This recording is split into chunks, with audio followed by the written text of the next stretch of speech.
Congress manifesto 2024। Congress ने जारी किया घोषणा पत्र। 5 न्याय, 25 गारंटी और क्या क्या है खास देखें। कांग्रेस पार्टी ने शुक्रवार 5 अप्रैल को लोकसभा चुनाव 2024 के लिए अपना घोषणा पत्र जारी कर दिया है। इसे न्याय पत्र का नाम भी दिया गया है। पार्टी के राष्ट्रीय अध्यक्ष मल्लिकार्जुन खड़गे, पूर्व चेयरपर्सन सोनिया गांधी और राहुल गांधी ने पार्टी दफ्तर से घोषणा पत्र जारी किया। इस मैनिफेस्टो में कांग्रेस पार्टी ने देश भर में जाति आधारित जनगणना करने का भी वादा किया है। घोषणा पत्र तमाम वर्गों के लिए न्याय पर जोर दिया किया है, जिसमें युवा, महिला, किसान, गरीब आदि शामिल है। तो आइए जानते हैं कि इस बार के कांग्रेस मैनिफेस्टो में क्या है और किस वर्ग के लिए क्या वादे किए हैं। अगर आपको कांग्रेस पार्टी घोषणा पत्र के बारे में जानकारी प्राप्त करना चाहते हैं तो आपको यह आर्टिकल ध्यानपूर्वक अंत तक पढ़ना होगा। तो आइए विस्तार से जानते हैं कांग्रेस मैनिफेस्टो 2024 के बारे में क्या है खास। लोकसभा चुनाव के लिए कांग्रेस ने शुक्रवार को अपना घोषणा पत्र जारी कर दिया। 48 पन्ने के न्याय पत्र में तमाम वर्गों और क्षेत्रों के लिए न्याय के 5 स्तंभों पर जोर दिया गया है। कांग्रेस मैनिफेस्टो पूर्व वित्त मंत्री पी चिदम्बरम की अध्यक्षता में तैयार किया गया। कांग्रेस अध्यक्ष खड़गे ने बताया कि 19 मार्च को कांग्रेस कार्य समिति में इसे मंजूरी दी। कांग्रेस ने देश भर में जाति आधारित जनगणना करने का भी वादा किया है। कांग्रेस ने कहा है कि उसकी घोषणा पत्र में 5 न्याय का जिक्र किया गया है।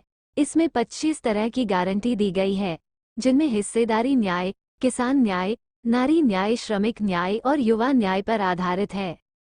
कांग्रेस ने युवा न्याय के हित में जिन 5 गारंटी की बात की है उनमें 30 लाख सरकारी नौकरियां देने और युवाओं को हर साल 1 लाख रुपए देने का वादा शामिल है। कांग्रेस अध्यक्ष मल्लिकार्जुन खड़गे ने कहा कि न्याय पत्र जारी करते हुए राहुल गांधी की भारत छोड़ो न्याय यात्रा के दौरान न्याय के 5 स्तंभों पर ध्यान केंद्रित किया गया था, जिनमें युवा न्याय, किसान न्याय, नारी न्याय, श्रमिक न्याय और हिस्सेदारी न्याय की घोषणा की गई थी। इनमें से 25 गारंटी निकलती है। इन सभी को मैनिफेस्टो में शामिल किया गया है। किस वर्ग के लिए क्या वादे किए। कांग्रेस के घोषणा पत्र की बड़ी बातों की अगर बात की जाए तो इसमें निम्नलिखित वादे शामिल है।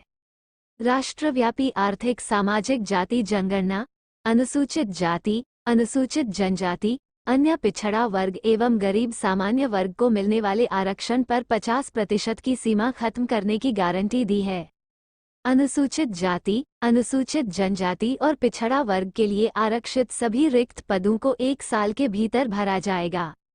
आर्थिक रूप से कमजोर वर्ग EWS को शिक्षा एवं नौकरियों में मिलने वाले 10% आरक्षण को बिना किसी भेदभाव के सभी जातीय समुदाय के लोगों के लिए लागू किया जाएगा। संविदा भर्तियों की जगह नियमित भर्तियां और अभी जो संविदा कर्मी है उनका सरकारी और सार्वजनिक क्षेत्र उपकरणों में नियमितीकरण किया जाएगा।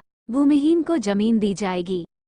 व्यापक परामर्श के बाद पार्टी LGBTQIA जोड़ सामुदायिक से संबंधित जोड़ों के बीच सिविल यूनियनों को मान्यता देने के लिए कानून लाया जाएगा। युवाओं के लिए कांग्रेस के ये बड़े वादे नौकरी परीक्षाओं के प्रश्न पत्र लीक होने के मामलों पर फैसला देने के लिए फास्ट ट्रैक अदालत उपलब्ध कराएंगे और पीड़ितों को मुआवजा दिया जाएगा। नौकरी पक्की गारंटी देने के लिए शिक्षु अप्रेंटिस एक्ट 1961 को हटाकर प्रशिक्षुता अप्रेंटिसशिप अधिकार अधिनियम लाया जाएगा। ये कानून 25 वर्ष से कम उम्र के प्रत्येक डिप्लोमा धारक या कॉलेज स्नातक को निजी या सार्वजनिक क्षेत्र की कंपनी में 1 साल की ट्रेनिंग के लिए नए राइट टू अप्रेंटिसशिप एक्ट की गारंटी देगा। इस कानून के तहत हर प्रशिक्षुओं को 1 लाख रुपए प्रति वर्ष का मानदेय दिया जाएगा। युवाओं को ट्रेनिंग से स्किल मिलेगी, रोजगार क्षमता बढ़ेगी और लाखों युवा को पूर्णकालिक नौकरी का अवसर प्रदान होगा। केंद्र सरकार में विभिन्न स्तरों पर स्वीकृत लगभग 30 लाख रिक्त पदों को भरा जाएगा। कांग्रेस स्टार्टअप के लिए फंड ऑफ फंड्स योजना का पुनर्गठन करेगी और 40 वर्ष से कम उम्र के युवाओं को अपना खुद का व्यवसाय शुरू करने और रोजगार के लिए धन उपलब्ध कराने के लिए देश के सभी जिलों में समान रूप से उपलब्ध फंड का 50% यानी 5,000 करोड़ रुपए आवंटित किया जाएगा।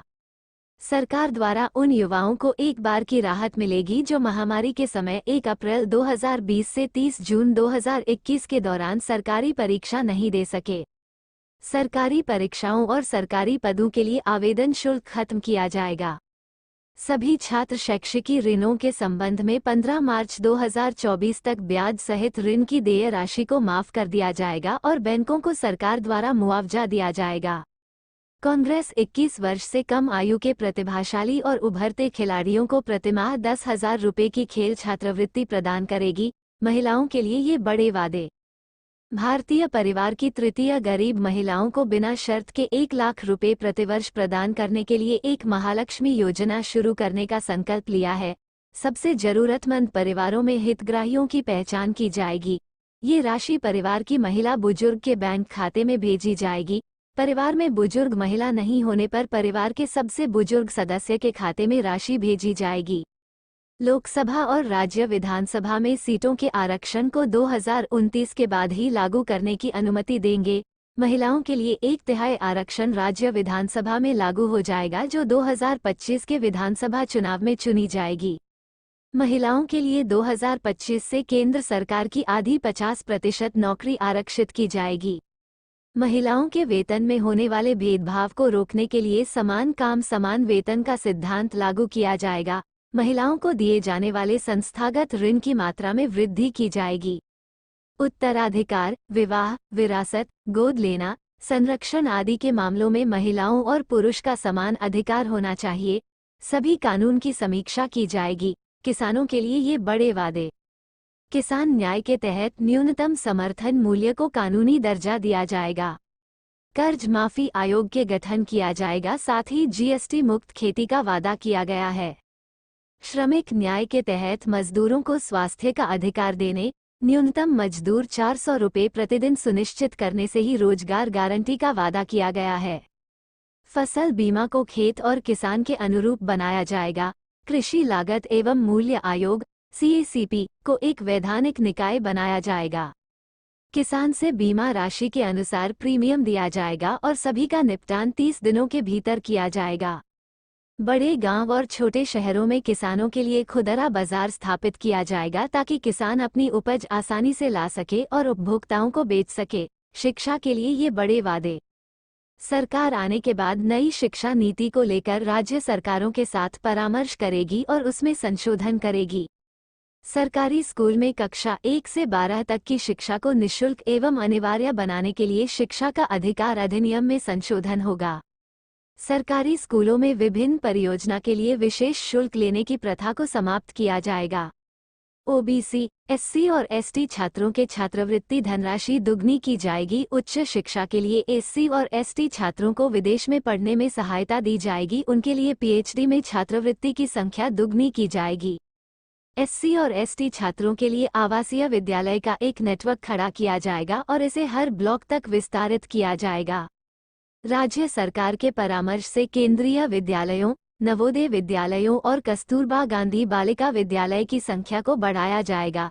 संविधान रक्षा का वादा। कांग्रेस ने कहा कि एक राष्ट्र एक चुनाव के विचार की अस्वीकार करती है। ईवीएम की दक्षता और मतपत्र की पारदर्शिता को संयोजित करने के लिए चुनाव कानूनों में संशोधन। मतदान ईवीएम के माध्यम से होगा, लेकिन मतदाता मशीन से उत्पन्न मतदान पर्ची को वीवीपैट (वीवीपीएटी) इकाई में रख और जमा कर सकेंगे।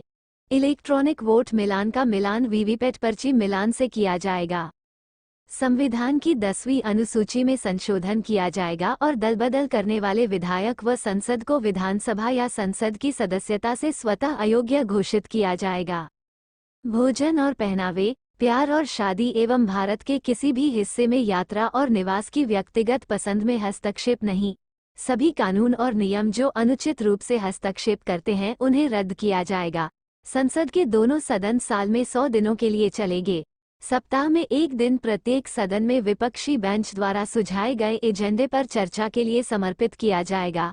दोनों सदनों के पीठासीन अधिकारियों को किसी भी राजनीतिक दल से अपना संबंध तोड़ना होगा, तटस्थ रहना होगा। योजना आयोग को बहाल किया जाएगा। पुलिस, जांच और खुफिया एजेंसियां सख्ती से कानून के अनुसार काम करेगी।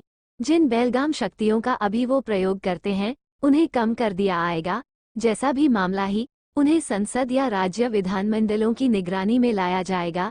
कानून को शस्त्र बनाकर उपयोग करने, मनमानी तलाशी, जब्ती और कुर्की, मनमानी और अंधाधुंध गिरफ्तारियां थर्ड डिग्री तरीकों, लंबी हिरासत में मौतों और बुलडोजर न्याय को समाप्त करने का वादा। Like, comment, share.